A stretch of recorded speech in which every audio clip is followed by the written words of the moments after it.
much better? This one is just borderline too big, but it's probably a 3-day-old larva. A little bit smaller than that. I'll take a chance on that one. Alrighty.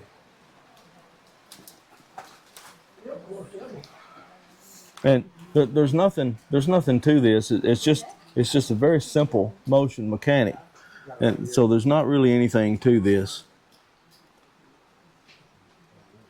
Can you explain what you're doing, Kent? You're going straight in, straight out. You're allowing this little piece of material to follow the contour of the bottom of the cell and slide underneath the larva. It's flimsy, correct? So you don't have to do any scooping. No, and that's the mistake people make with these Chinese grafting tools. They try to make it work.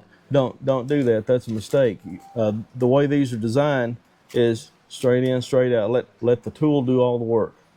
And the only thing you do is in getting it off of the tongue of that tool. So it's the only time you use the plunger. It's the only time that you use a plunger. That's correct. So you lay it on the side of the cell like that, straight in, straight out. See? Yeah. It's a booty trap chairs. And then getting it off of that is reverse that process. Lay it on the side of the cell all the way down until it stops. Then hold the plunger and pull back on the barrel. I'm afraid to get back home. My wife is going, hey, look, I saw you on the internet.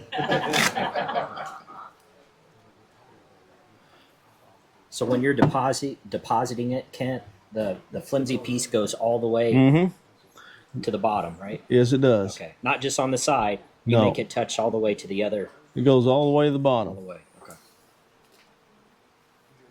So you just stick it on the bottom and then the surface tension grabs it?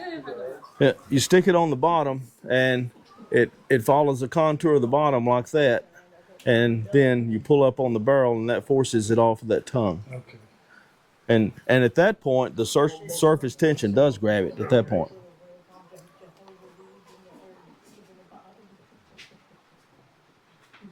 And you're looking for 1 to 2 day old larva? Yeah. Some of these are kind of marginal. They're late 2-day, but I don't care. They'll probably make queens out of them.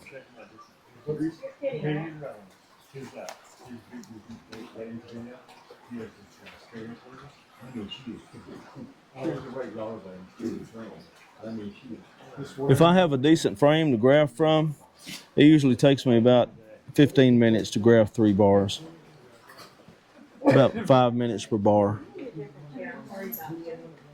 Is there a time where the larvae have been in the cup too long? Yeah, I mean, they can dry out. It all depends on how hot it is, how much the wind's blowing, how low the humidity is.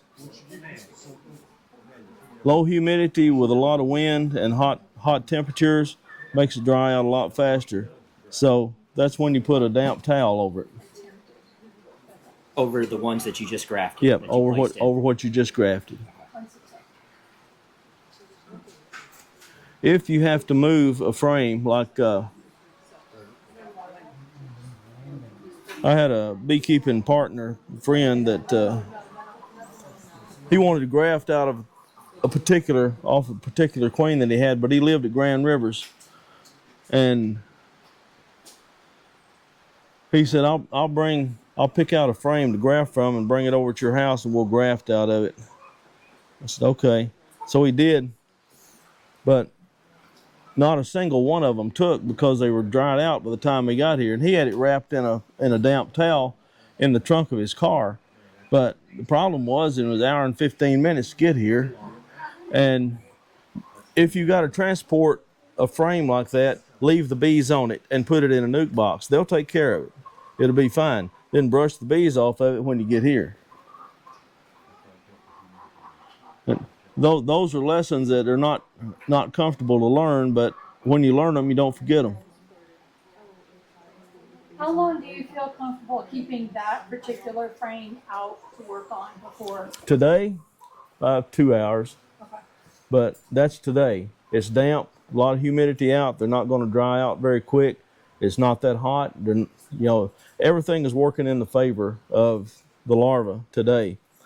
If it was hot and sunny with wind blowing, 30, 45 minutes at the max. You're not worried they're going to chill? Larvae, it don't hurt larvae to chill. Now, I noticed that you're touching that to your tongue. Is there a little, Yeah, it just freaks people out, and I like it. I'm sorry. Is there an alternative? I said it just freaks people out, and I kind of like that. I thought maybe spitting on it would help the confusion or something. Well, I tell myself that, but it's really just habit. You know, Okay. it's like keeping a toothpick in your mouth, Okay. and I don't know. It just added a little bit to it when people thought I was actually eating larvae. You know, Like the world. yeah. I didn't like. That's why my complexion's so good. Yep.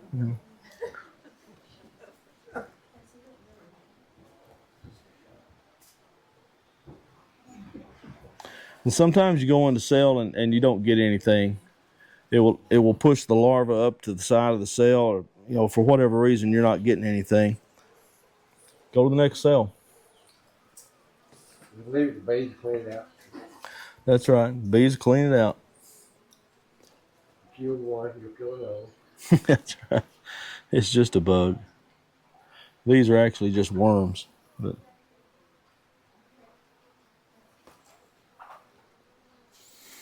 yeah, I like to tell myself that it's to keep this tool moist, or that it won't dry out the larva as bad. But that's not it at all. It's just habit.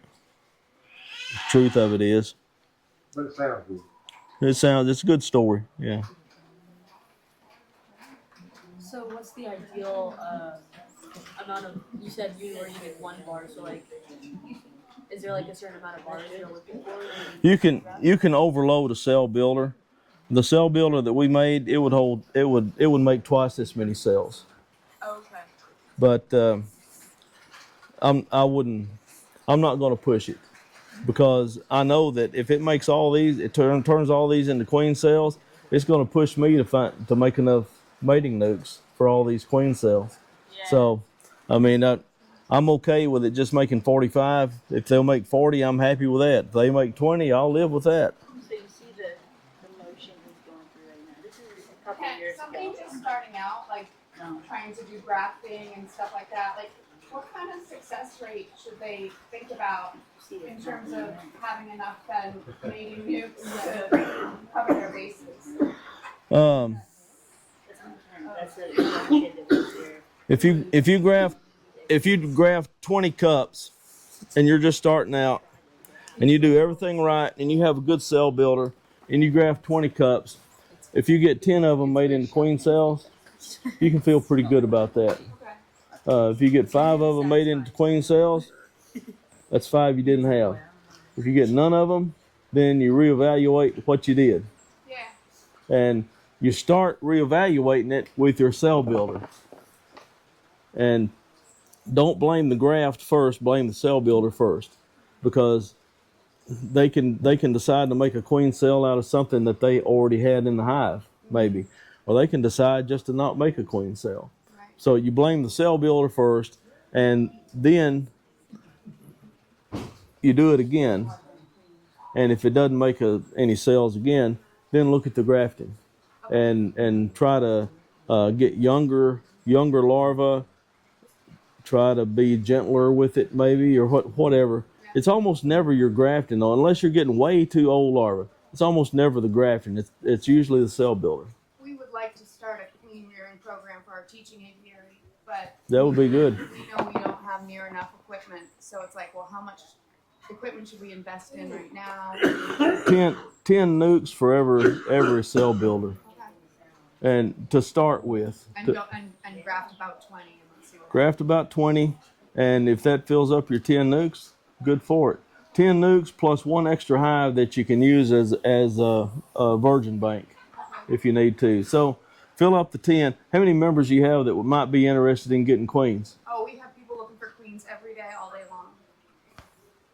Well, And our local guy sells them for close to $50. So we think we can And more. I might could drive up there with a few queens for that. I've seen them for anywhere from 35 to 50. Yeah. I've seen some for $100 and something dollars, but those are like, Yeah, oh, we 60, specialize. I've seen in what we 90. do out. 60. $90. He's selling.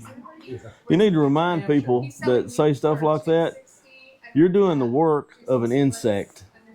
You know, our members. you're not specializing. You may think that you're creating something that's never been created, but they've been doing it for thousands of years. Well, I think the ask is something we breed our own, and we make sure that they don't do this, or that they don't have any diseases, and Well, I thought, well, how are you going to do that? Because that queen goes from here to out there somewhere, right. and then back.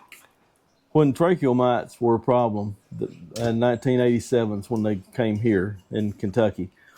There was a fellow in South Carolina that had a big ad in ABJ magazine selling tracheal mite resistant queens. They were called tiger tail queens.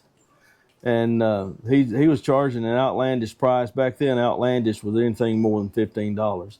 He was charging an outlandish price. And I talked to a guy that was, he was probably as near to a mentor as I ever had. We worked a lot together, and I learned an enormous amount about beekeeping from him. But I said, what do you think about getting some of those tiger tail queens? He said, well, we can try getting some of them. So I ordered some, and they never came, of course. And my money didn't come back neither, of course. But the next year, that ad was gone. And there were people writing into the magazine, what happened to the tiger tail queens? And what happened was he was breeding a specialized breed of queens that he knew did this one thing, and he knew would not be susceptible to these other things. And it turned out that if they overcame tracheal mites, something else killed them because he couldn't keep them alive. And he wound up not having any tiger tail queens, and he went completely out of business. The same with but he ate well going out of business. And there was another breeder named Huck Babcock, and he was also from Georgia, South Carolina, down in there, and he had the same thing. But don't ever fool yourself into thinking that you've made something that's better than everybody else ever thought about making, and that nature can't outdo what you've already done, because you're gonna get disappointed. I mean, just plain and simple. Take advantage of what we have. Yeah. And if you got bees that are living good, raise bees from them. If those bees don't live as good, then there's some other variable in there you didn't account for. And figure out what that is and try to overcome that too. But the main thing is choose bees that are healthy, bees that have a history of building up good and being productive, raise queens from them, and most of the time you're going to get a good product. You're going to get something that you like. And if y'all got people wanting queens all the time, raise all that you want. But for every round of cells, you're going to need at least 10 or 15 mating nukes at least. Even if you're not any good at it, you're still going to need 10 or 15 mating nukes. Do you ever bank mated queens? Oh yeah, all the time. I've got 120 out there banked right now. You do it the same way, just in the JZ. JZBZ is what I banked mated queens in. Virgin queens are banked in the easy peasy things because it goes over the cell. Mated queens are banked in JZBZ. And you'll have the same thing. Some of those will be culled. And you do it the same way between Do it the same way between two frames of open brood, and always keep feed on them. Don't ever quit feeding bees, because when you do, they start thinking that well, it was good while it lasted, but it's over now. Right. And I don't want to attribute human characteristics to bees, but you can't really help it, because this is all that we know is right. What we can. It's how we can express. Right. That's exactly right. It's how we can express what we're observing. It's almost like the bees lose confidence. If there's not feed on them all the time, it's almost like they lose confidence. Now, they have plenty of confidence when there's a natural flow going. This is going to stop a natural flow for a day. Yeah. So if there's not feed on that cell builder, it's not going to hurt your production hives unless it rains for a week. But on your cell builders, if you don't have feed on them, they're going to lose confidence and may not make as many cells. So you always, even with queen banks, virgin banks, any of that, you always keep feed on them. If they need it, they'll take it. If they don't need it, they won't. But you want it there for them if they do need it. Why would you bank a mated queen? Because you don't have any place to go with them, and some dummy like Josh is going to come up and need a mated queen. Oh, was that Josh asking Well, I that stepped question? right into that one, didn't I? I didn't recognize your voice there, Josh. I thought you was Dave Hansberry. Yeah. Oh, that's even better. Josh, in an hospitality, right? Like, so we're officers in the club and we're trying to teach sustainability, and a lot of our younger beekeepers, or newer beekeepers I should say, don't understand about sustainability, and so they don't plan for, well, I should be trying to raise my own queens or think about how to be splitting my own hives. And so they're always in this like crisis emergency situation, and so they're losing queens, and then they're like, oh my god, what do I do? I need one. Do we know anybody who has one? And so we can be in a situation that we can say, yep, meet me at the club apiary in 15 minutes, and you can have one for the low price of. Right. And you can keep mated queens banked there. And mated queens, it's safe to bank mated queens. 3 weeks, very safe. 6 weeks, it's doable. And so, you can keep them there for them pretty much all the time. But people that are new to beekeeping don't see the benefit of projecting what's going to be happening one season ahead. And I'm not talking about a year ahead, but right now we're in April. Right now you should be managing for June, figuring what you're going to have to encounter between April and June. Then I know we're going to need some queens, and I know other people are going to need some queens.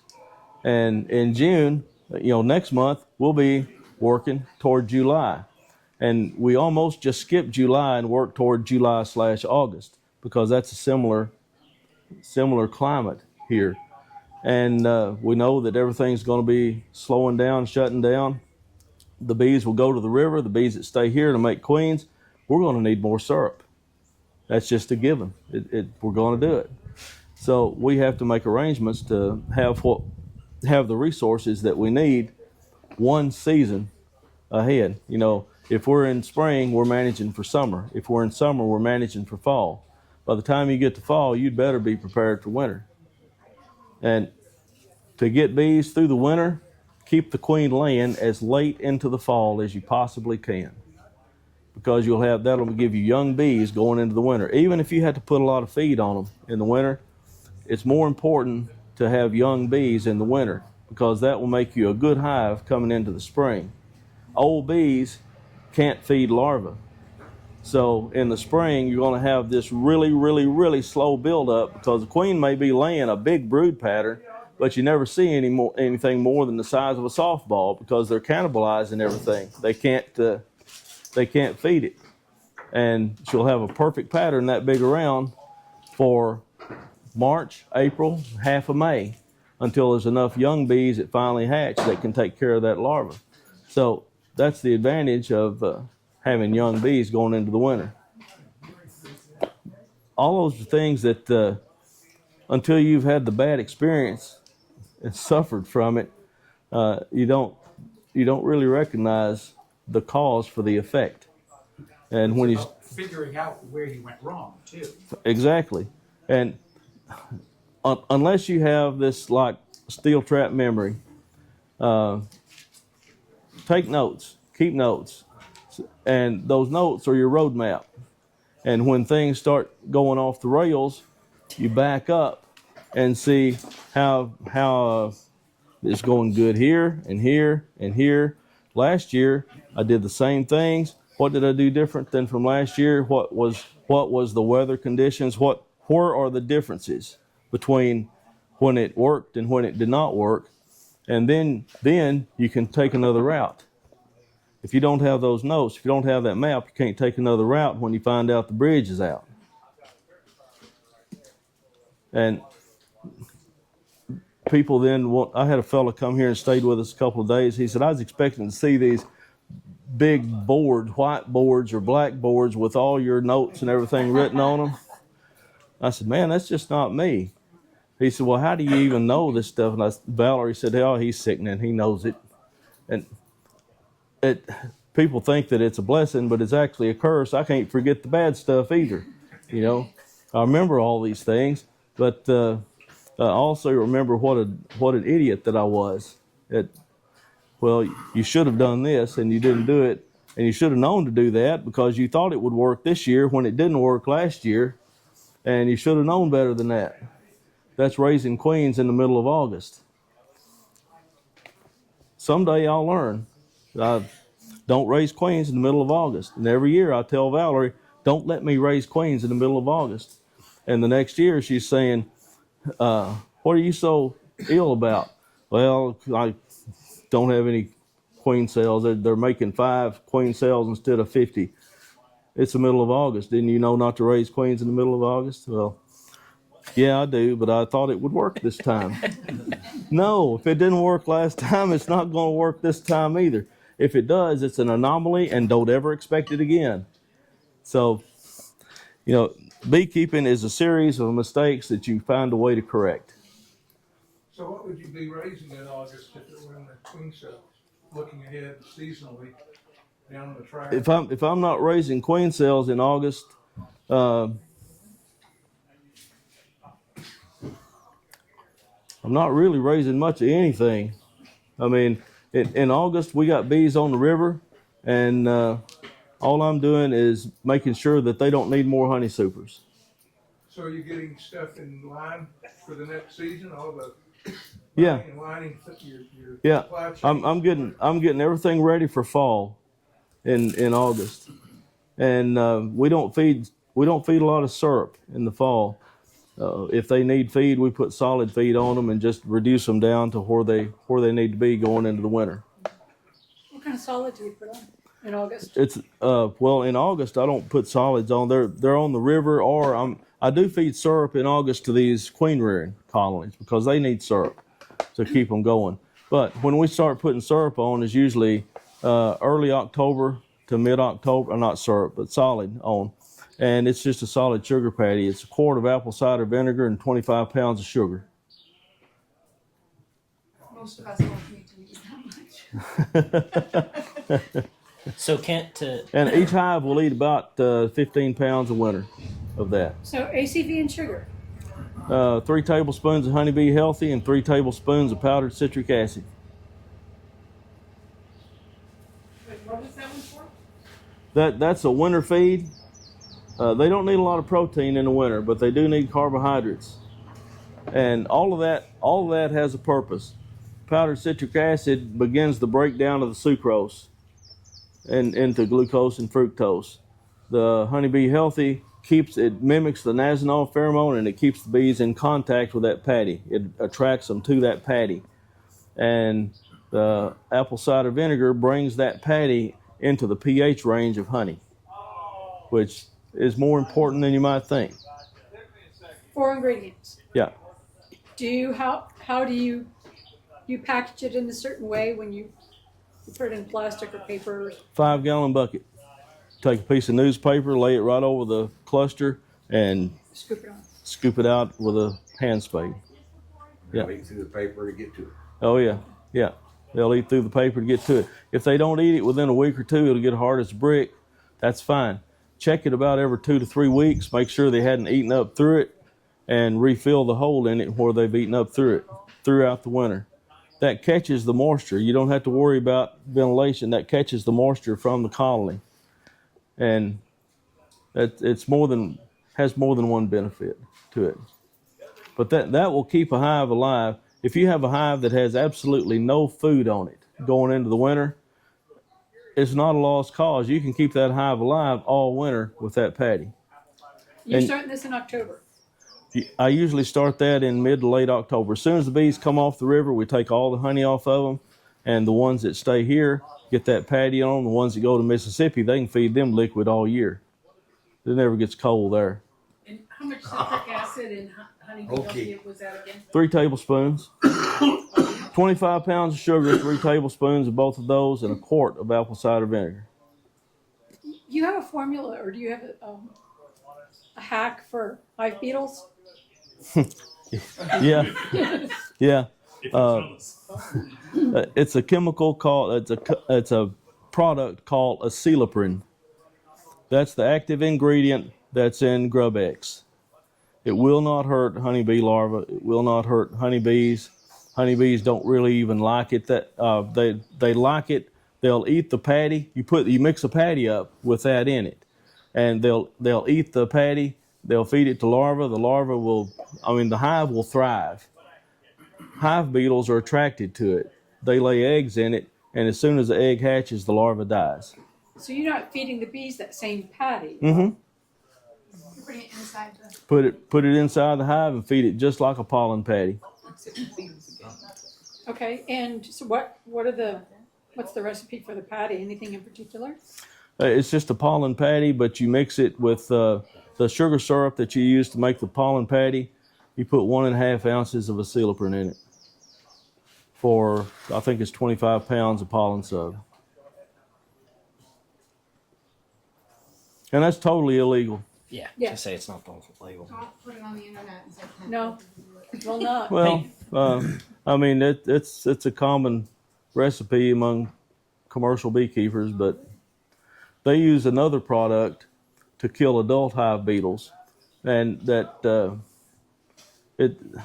chemical is labeled for use inside a beehive for varroa mites, and it will kill adult hive beetles. It's not labeled for the way it's delivered. The delivery is illegal. The chemical is not, and it's Maverick fluvalinate tau, TAU, and it's mixed with vegetable shortening. And they just, if they have an anal bee inspector, they mix it with vegetable oil, liquid vegetable oil, and dribble it across the end bars of the bottom super. If they have a very lenient bee inspector, they just mix it with Crisco and paint the bottom board around the edges where beetles run around the edges. And it will rid your hive of hive beetles. And I've never understood why it kills hive beetles, because it's not an acaricide. It's not an insecticide. It's an acaricide. It shouldn't kill a 6-legged bug, but it does. However it does it, I hope it's painful. I don't care how it's doing it. I just hope it hurts. Hey, Kent. Yeah. To rephrase my question, I understand why it would always be handy to have mated queens. Yeah. I guess what I'm asking is, rather than banking them, why wouldn't you just run resource colonies? Because I've had a few resource hives. You can do that. Stolen a queen from, but what's the advantage of banking versus letting them run around and continue to lay and just have a resource colony? Because you can bank 200 queens in the footprint of one double deep. Oh, it's a volume thing. That's right. Okay. If you try to have 200 resource hives, you better have a pretty good yard, pretty good sized yard. Okay. And if you have that many resource hives, you're probably going to have to feed them a lot too, because they're going to need a lot more feed than what they're going to find in nature.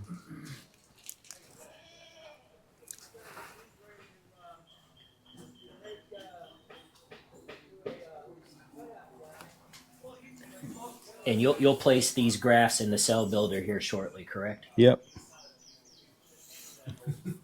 Yeah, she peeked around the corner, right? Well, Somebody will. Somebody people do will. it like yesterday. Somebody Here. will. Go run this out there to the field. Yeah.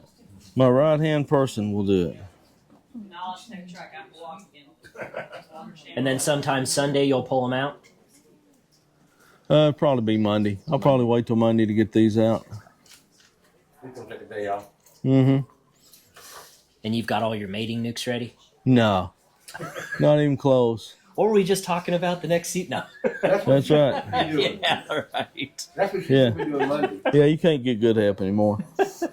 No, we'll be bringing bees back from canola and breaking those down into a lot of mating nukes. Because the canola flow's about over? Yeah, it's getting pretty close to over, yeah. But I thought you said some of the bees you'll put on the river, right? That's in July. Oh, July. Yeah, mid-late July. it's not as girthy there, right? Is that Well, the reason? most years it's not. Last year after red vine in July, red vine is almost always a hit, but because it's deep rooted. But blue vine and wild cucumber are very fickle. So August and September are always a crapshoot. Or that July is pretty solid. That's our yard and winter. You guys get bears? Yeah. Yeah. I mean, we haven't had any trouble here, but they walk like around the house and stuff like that. Black bears. This is January 26th. That is one thing I'm grateful. I don't have to worry about bears. There you go. That size right there. Another layer of beekeeping. You see that one? No, I had to get into, thankfully. Yes, sir. Ooh, that's But on small. the downside, like, That small. that Day old? no, that's 2 days old. That's 2 days old. Yeah, oh, No, it's that's hot, so it's the grafter. There. day old I'm blanking. day old will be straight, almost straight looking. Okay. Not Manuka honey. You don't want them like a half What's it circle called there? down there? No, if they're half circle, they're too big. Okay. Thank you. Yeah. Exactly. I can't think of it either. Sourwood. Sourwood. My God, thank you. See, I'm reaching my limit of how, you know. I'm trying to absorb too much. Can't even remember sourwood at this point. He's overloaded. So you're getting to the point that you're needing to delete some stuff to make room for other stuff. Yes. That's literally what I'm doing on my phone right now. Yeah. No, I'm doing that in my brain. I couldn't even remember sourwood. Between bees and dogs, that's all my phone. Oh, there's some mating praying mantises. Nice, right? Mating praying mantises. Can't you just do single bars? When do you? Because I know The only reason I do single bars is for those easy peasy cups. That's the only reason. I prefer a double bar. And what do you use for the different brand for a double bar? It's homemade. Oh, okay. Homemade double bars with these same kind of cups in them. And the advantage of the double is strictly more grafts in one frame, or there's more you advantages? can get more cells and better cells with fewer bees, because when you have staggered cells, the same number of bees can work on 2 cells that can work on 1. Okay.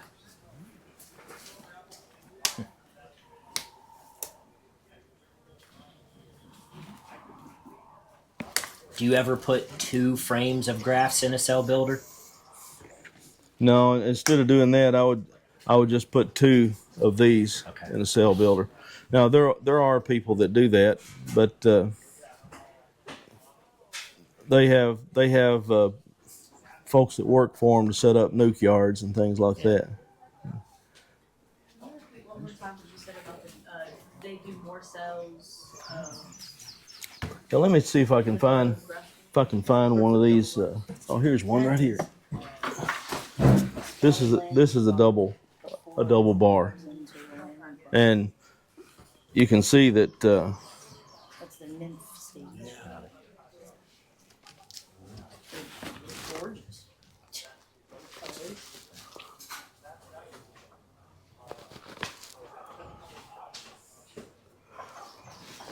The same number of bees can work on all 3 of these as would normally just be working on 2. So you're gaining 50% efficiency in the number of bees that will work on this. And it's not just about more cells, it's about the fewer bees being able to do the same number of cells. And this is the bar that I prefer using. But if I'm thinking about having to maybe bank some virgins, which I'm pretty sure I will before I get 3 weeks into the season, I'm going to be banking virgins, and it's just handier to use that system. Okay. If I could talk to the guy that makes those and get him to make some of these, you know, with a different kind of a system to put cages on them, but I'd rather just buy his product and go with it like it is. That gives me an excuse to quit doing stuff You know, I don't have to do as many or as many mating nukes. Yeah, what I do there? That's not it. There.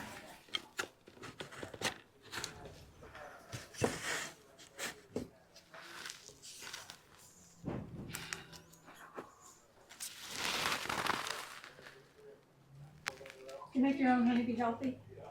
No, I just buy it. I don't use that much of it, so it's not worth it to me to go through all the motions of making it. If I don't have honeybee healthy, I'll go to the store and get some lemongrass oil and use that. So it's mimicking Nasonoff. It's an attractant. That's it. That's the whole purpose of honeybee healthy. It draws bees to it, and it holds bees in place with it.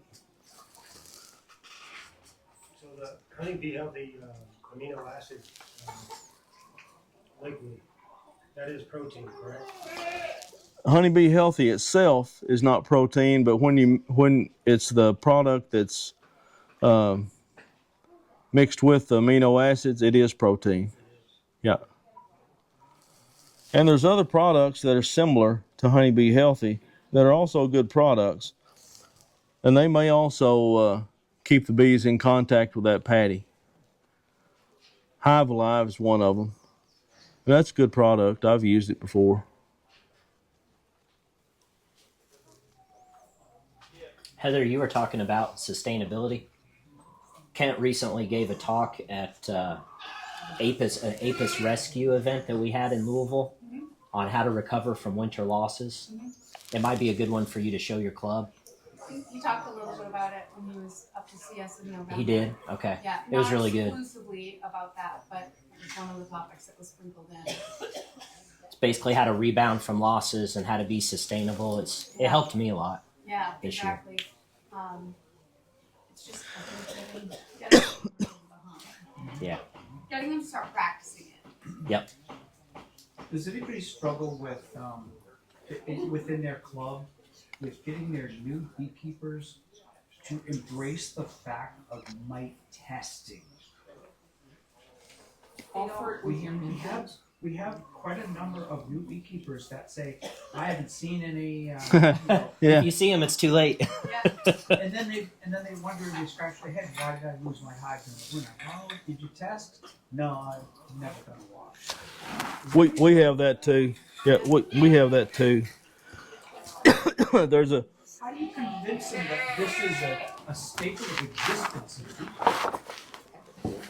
This is a human condition problem that you're talking about, and the majority of people will not amend the way that they're going to do things, change the way they do things, unless they fail at it. And the more painful the failure, the more likely they are to turn in the right direction afterwards. And after saying that, our job, and I've talked with some of our local beekeepers that actually are pretty good at keeping bees alive, but at some point we're not good at keeping bees alive, which is almost all of us. And we've talked this over, and they were in the same boat. They're saying, how can we get these people on the right program, on the right page? And the answer is you don't. You stand by them and allow them to fail, which is a hard thing to watch somebody fail when you know that they're going down in flames. It's a hard thing to not pull their chute cord for them. But if you let them fail, and then when they come and ask, what happened? How many mice did you have? I don't know. Well, if you had known, you would at least be able to eliminate that from what caused the loss. And they can never eliminate that from what caused the loss, because that's almost always at least a part of it. there's a young man here that has taught a couple of things. I don't remember now what they were. Tall, thin. There's two Jordans. There's short, fat Jordan and tall, thin Jordan. And this is the tall, thin Jordan. And he is the perfect guy to talk to about that. Because for the first 4 or 5 years that he had bees, I just don't have any mites. I've never seen a mite. I've never seen mites. Have you checked for them? Well, no, but I don't see them. All right. Just so you don't see them. And the next spring, where can I get some bees? My bees all died. You think mites got them? I don't think so. I never saw any. Well, it took about 4 years.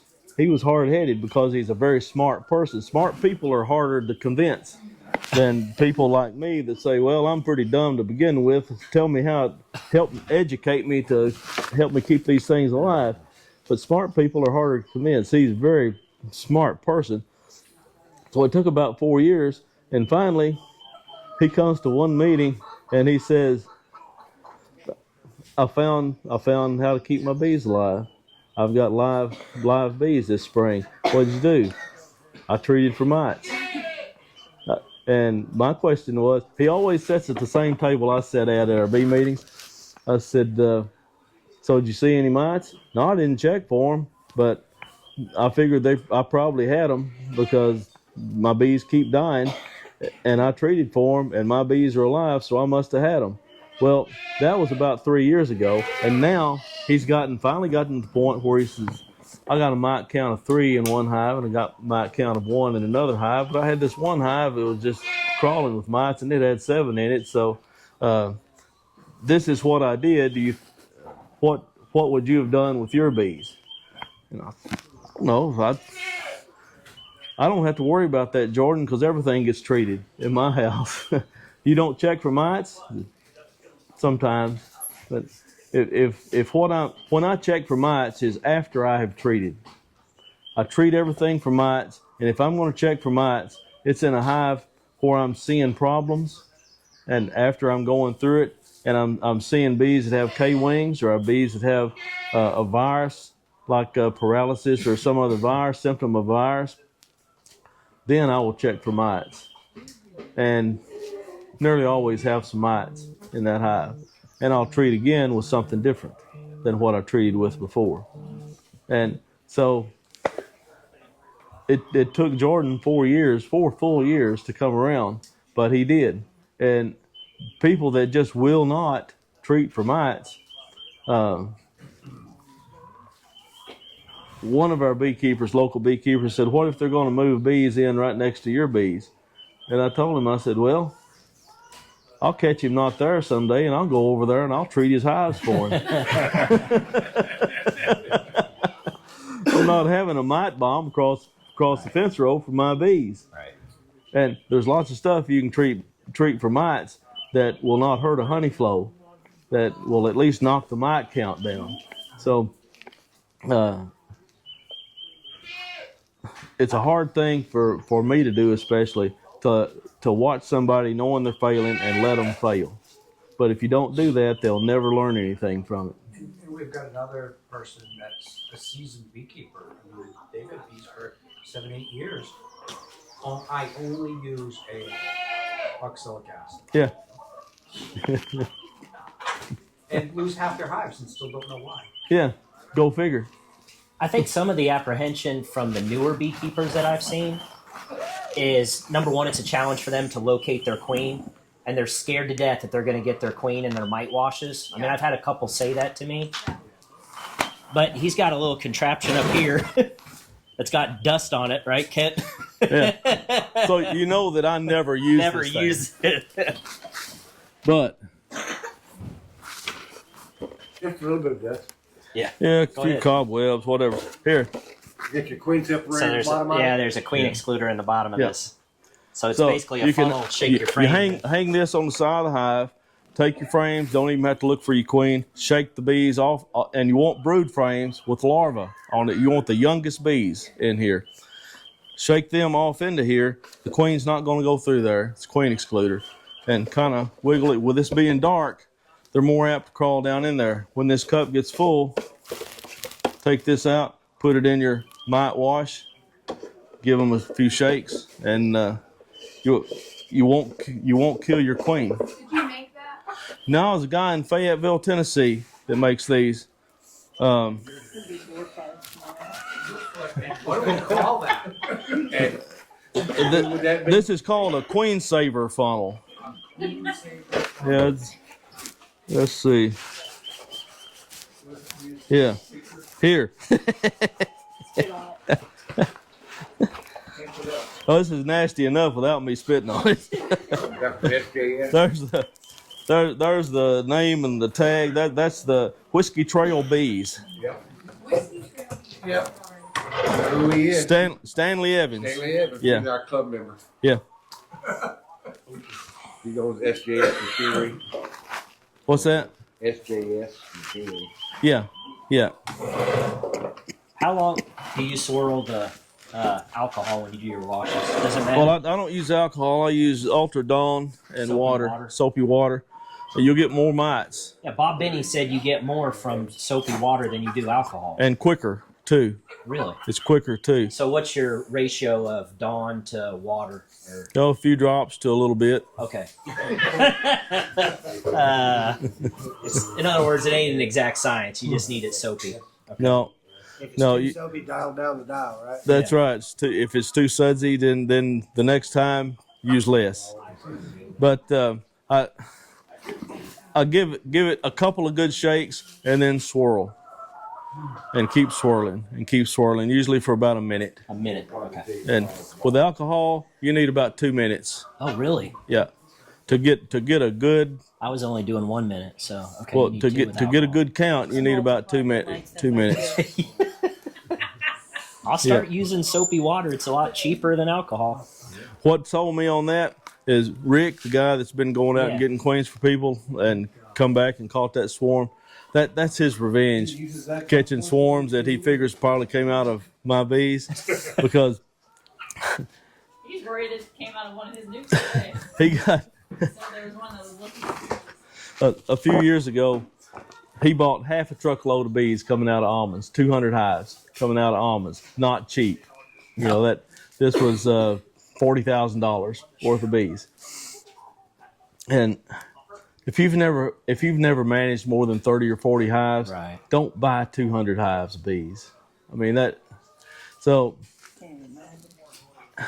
as soon as we had half the truckload was mine, but he filled the truckload up with bees that he had bought out in California, and they came back here, and as soon as ours got on the ground, we started breaking them down, because they came back full of queen cells and full of bees.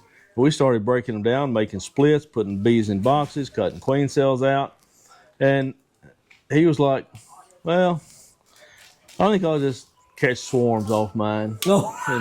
And I'm just going to leave mine the way they are and let them build more. They can't build anymore, man. They're up through the roof now. You know, they're building on the outside of the box already. So, but anyway, this was the week before bee school that year. There were 80, How many swarms did he? 80 swarms. 80 swarms. And that's when we stopped counting. There might have been a few more than that. There were 80 swarms, and anybody and everybody. I mean, bee school might have well been canceled because everybody just turned out and went catching swarms. Everybody that came left with bees. You know. And those are just the ones that bivouacked here. I mean, there Those are the ones that. more. Those are the ones. There were some that were lost because they'd come out and you'd watch them Exactly. going way up high, but they just. I mean, now he's getting his revenge. He lost a bunch of bees to that, and now I'm sure he's feeling satisfied that he's thinking, yeah, I'm sticking it to the man now. Catching swarms I'm coming getting out of them their bees. Yeah. But I'm happy for him. I don't care. I mean, it's a swarm of bees. There'll be another one. Oh, yeah. When you only have one hive, you have a totally different attitude. Exactly. You're protective of your bees. if you got enough bees that you're thinking, thank goodness that one left, you know.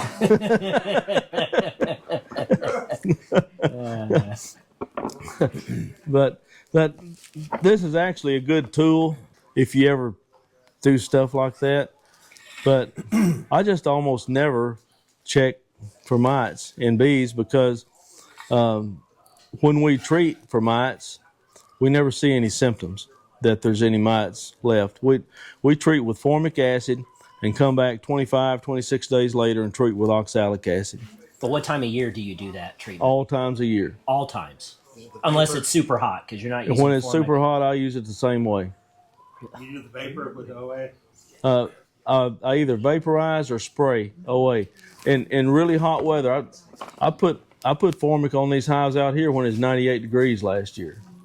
You crack it open? You give any ventilation? No, I put an extra box on top with frames, with just empty frames in it, and I put the pads on top of that extra box. Oh, so there's a little bit of air gap. It's a buffer. But the formic is heavier than air. And Formic is heavier. It's going to come down through there. And formic, within 2 days, 2 to 3 days, you're going to get everything you need out of formic. The formic treatment it's going to have as much effect as it will have within 2 to 3 days. Do you use the one pad or do you use two pads? I use two pads in cold weather, one pad in hot weather. The homemade ones, it's the same concept. Two I bags? use the homemade ones are all the same strength. They're all 60 mils of 95%. Well, not. They're actually 2/3 formic, 1/3 water, 60 mils of that in a pad. Which is equivalent to 1 or 2 pads Two of the pads. stuff you buy? 2 pads. 2 pads. Yeah, but it vaporizes at a different rate as the pads do. Okay. It's a lot more gentle than the pads are. It's The not pads, nearly you as can harsh. see the pads. I've seen bees just come out the front entrance. They hate They it. won't ever do that with the homemade stuff. Okay. Could you describe that homemade again? You can do it one of two ways. You can either use a meat pad that will hold at least 50 mils of liquid and just soak those in formic and take some tongs. Don't do this with your hands. Right. Take some tongs and lay it on top of the frames. After you'll let it dry out a little bit and lay it on top of the frames and a meat pad, or you can use any kind of an absorbent pad and put it in a Ziploc bag. 60 mils of formic and take a utility knife and just cut a slot across or slit across the top of the bag. Lay it directly on top of the brood nest. What are you mixing the 60 mils of formic with? What you do is make a container with 2/3 formic, 1/3 water. You can buy formic liquid and Yeah, that's what that 5-gallon bucket is right there. 95% formic. What's the website? Gouda, or what's it called again? Duda Diesel. Duda Diesel. DUDA Diesel. you make it up. Absolutely, yeah, because it's pennies instead of dollars per treatment. Distilled water or just tap water? Well water. I made it. I can't say tap water because we don't get our water from a city system, but it's well water. That tap right out there. Yeah. Duda Diesel. Yeah, They're in Alabama, I've got several bottles of it. Decatur, Alabama. I make my own because it's pennies per treatment instead of dollars. There's a commercial beekeeper in Vermont who mixes. I worked with him a couple summers ago. And he uses like a roll of shot pads. Michael Palmer? Or Yeah, you can use. I've used paper towels. I mean anything that will absorb 60 mils, and I've used paper towels. It totally neuters me to have to say this, but feminine pads work really great, and it is so awkward for me to be shopping. I mean, I'm in we gotta get that on video. I'm in the feminine napkin aisle reading all the instructions on this like I'm really studying it. Is it And the light these or the ladies are walking by looking at me like I'm some sort of circus freak. Are you looking for the light or the heavy days or the? Well, I'm wanting to turn to these ladies that are giving me the side eye. I want to turn to them and say, do I need a heavy flow or does a maximum flow hold more liquid than and they're like, how do I know how much liquid it holds? And I told Valerie, she had pity on me and helped me shop. The last time I had to buy some, I told her, I said, why don't they put numbers on these? This pad will hold 50 mils. She said, who measures? Maybe you need to go to depends aisle. Maybe that would be more. Maybe. Maybe. I'd be a little less uncomfortable anyway, a little, but they actually work great. That's hilarious. And you can just soak them and lay them on top just like a meat pad. Lay them on top of the no need of the for frame. a baggie. No need for a baggie. Oh, see it now. So now you're headed to the store, ain't you? I know. This is not going to look good on YouTube. If you put them in a plastic bag, do you poke holes in that bag? No, you make a slit across it with a utility knife. And you put them out on there when it's 95. Yep. And you just put a buffer between them. Yeah, put a deep super with empty frames on top of everything and put your pad up at the top. So then when you remove the treatment, are you shaking the bees down, removing the extra deep off, or you leave the deep off? No, I remove the extra deep. Okay. They will not have worked up into it. Oh, okay. Do you put the absorbent side up or down? I thought it was just taking it off and sticking it to the lid. We're going downhill fast. The absorbent side is up. What do you say? The absorbent side is up? Up. Okay. The absorbent side is up. Is up. Okay. Well, if not, it's just all going to drill with that. Yeah, well, Right. Not if it's really absorbent.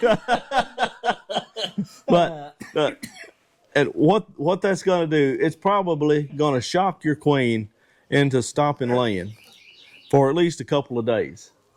That's a good thing. Yeah. Brood breaks are actually a good thing. It's a good tool as long as it's not too long of a brood break. Well, that's going to give you a 2 to 3 day brood break.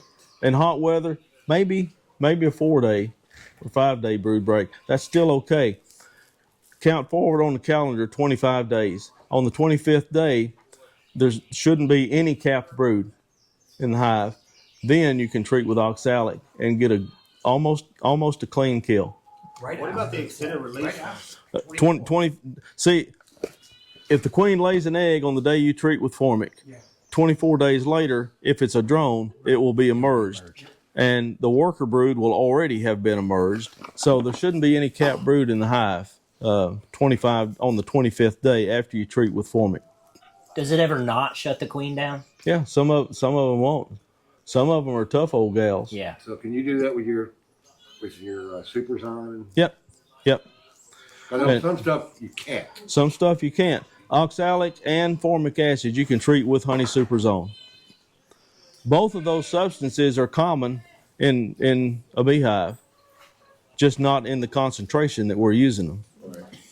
But you'll never get checked and found to have excessive formic or oxalic because it dissipates into the hive and absorbs into honey and everything else, and it's non-detectable. Is this the only miticides that you use? Do you use Apagard or Thymol or any? I feed Thymol in sugar syrup in the fall. Okay. There he is smiling about getting them. Yeah. Did you catch that swarm? Yes, sir. He's got swarm boxes sitting by the door of his camper that he was aiming to put up out here. He said, 3 swarms moved into him? Sitting next to his door in the camper. So when people tell you got to climb 25 feet up in the air and hang his swarm trap up there, he caught him sitting right on the ground next to his door where he's going in and out all the time. Yeah. And You got them trained. Rick, well, he says he's a deep bee magnet, and I can't argue that. And you've not experienced queen kills with the formic treatment? Even in the hot weather? Even in the hot weather. How long do you leave that tide on for? Oh, usually What are the instructions? way longer than I should. 25 days. It has. The formic will be evaporated out of that within 3 or 4 days. Yeah. So you can take it off after 3 or 4 days, or you can wait 20 days, or you can wait till next spring. It's not going to hurt anything. It won't hurt anything. So were you saying meat pad? Yeah. MEAT? MEAT. Like you when you buy meat from a butcher shop, they put that meat on a pad to absorb the juice. But all of those are not created equal. Some of them will hold a lot more liquid than others. You want to make sure that they'll hold at least 60 mils. Your treatment rate is 50 to 60 mils of 2/3 formic. Did you figure out a brand and model for the women's products? Maxi pad. Original there. Unscented. Yeah.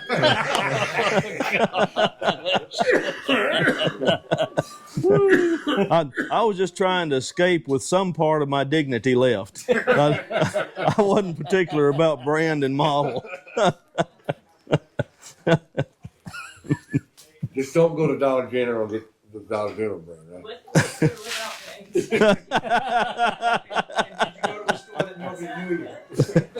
Unfortunately, no. I was in a store wherever, but I was in a store that my wife worked at for 37 years. So it's like, what's your husband doing looking at all that? What's the matter with him?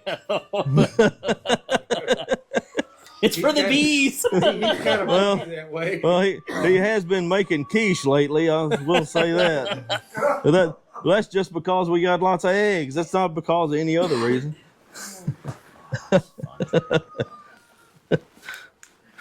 That goes into the pile of, if it works, use it. Don't be too proud. How many times in a year are you doing this regimen? Formic followed by oxalic. 3 times. Spring, summer, and fall? Yep. All right. We've already passed the spring. Like I'm getting pads this summer. I gotta go stock up. You have sandstone at Costco. I have Costco, yeah. Costco. Yeah. So now, anybody that plays the stock market, buy some stock in Always or whatever they're called. Oh, impressive! You got a name brand. Well, you shopping. Yeah. I shopped. Yeah. We'll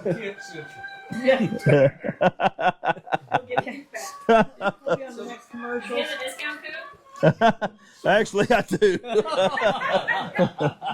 So, Ken, I think the challenge for Heather and I would be, how are we going to write this up in our training class? One side benefit is when your wife calls you at work and says, "On the way home, I need you to pick." You can say, "Just go to the bee bar." Yeah, that's right. Yeah. I'm 2 steps ahead of you. Well, you better hope she don't get the ones that have already been soaked in formic. Oh, that would be bad. Well, the queen won't like that. That's the truth. Yeah, your queen might shut down. Yeah, right.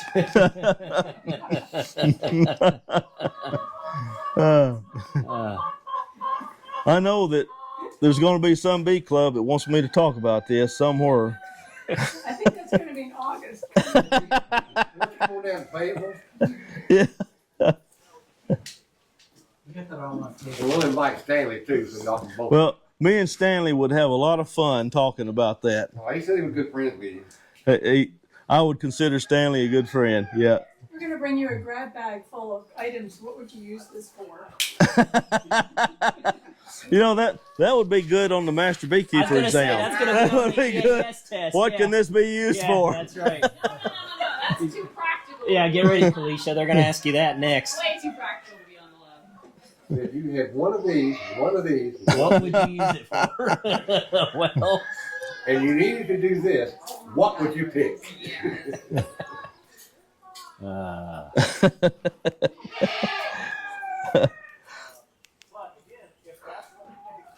Well, if you can't have fun beekeeping and laughing at yourself, then you need to pick some other hobby. that's right.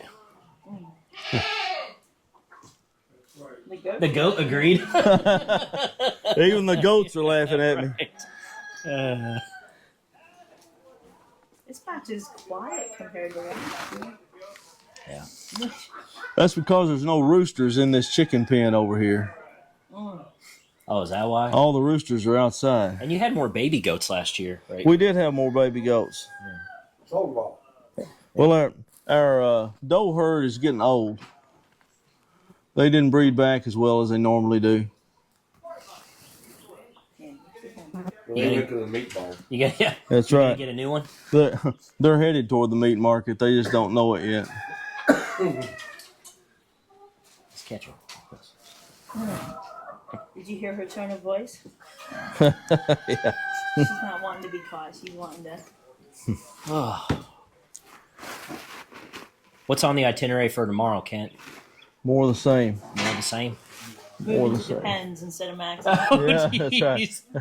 We'll have show and tell tomorrow. Jesus.